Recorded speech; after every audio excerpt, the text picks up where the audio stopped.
would take away. Just a little bit. We hear from Obama constantly, there is no conservative America, there's no liberal America. And you just said that the parties that come before you, they don't come with an R or a D or an I. How important is that to a person who comes before a bench? And you've been there from all sides. You've been a litigator, you've defended people, you've helped people from legal services, LSO, as well as UAW.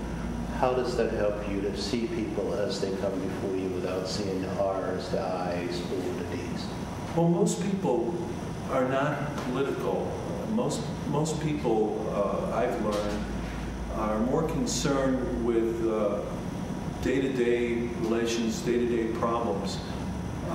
And those are the things that count for most people, and they expect you to have experience with these type of daily problems, be able to empathize and understand what their situation is, and using that experience make a fair, considered judgment. I think it's very important that a judge maintain that demeanor of openness and fairness, because a lot of people are intimidated by the judicial process, and if they believe that a judge is biased, isn't going to listen, is discourteous, and thus not respectful, they will not tell their full story, so to speak. So to answer your question, I think that it's very important for a judge to keep in mind that how he behaves, whether he's civil or not, that really does have a deep impact on people being able to get justice. You would be following a very popular attorney, Ted Sosin, who is leaving the circuit court to run for Superior Court. Are there any changes that you can see that you'd like to make to how circuit court operates in the child support area, the civil litigation area, and the other supervisory duties it has? Well, the only thing that, first of all, if I'm elected, I will go to the office with an open mind. I'm going to take my time and make sure that I understand how it's operating presently. I think that even though I haven't been in the office, though, I do believe that we need to strengthen the support staff, so to speak. We have enough judicial officers in the paternity court, but I think that the number of clerks and bailiffs is just too small to handle the volume. And I think that needs to be looked at. I think that it's possible that there could be some efficiency gains in the way that the circuit court, especially the paternity court, is administered. But generally, I think that Ted and his predecessor, Bill Lawrence, have set into place some very good policies that I would want to continue. For example, that office has generally been very nonpartisan. Politics doesn't enter that courtroom for the most part. And I think that's a good tradition, and I would want to continue it.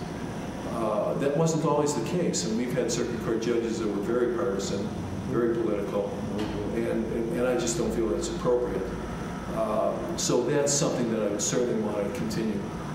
Ted's been very good at keeping the docket moving. Their cases are tried within a reasonable period of time. The lawyers understand that there's an expectation that they will work diligently and that they will resolve their cases within a reasonable period of time. So I would definitely continue that approach to managing cases.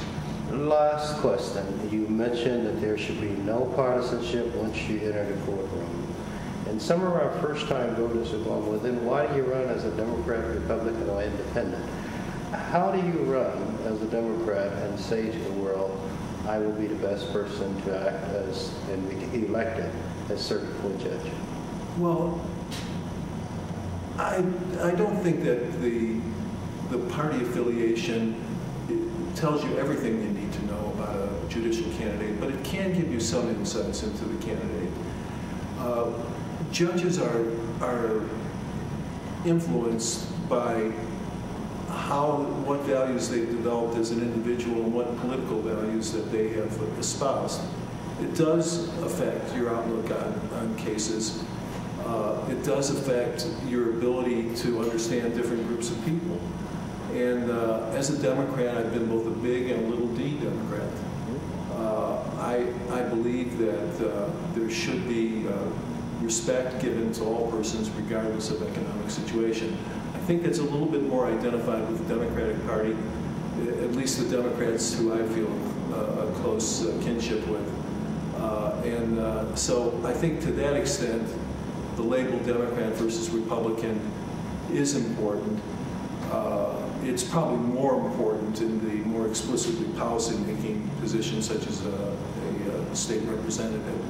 But it has some significance in judicial races. I want to thank you for this opportunity and good luck in your campaign. Thank you.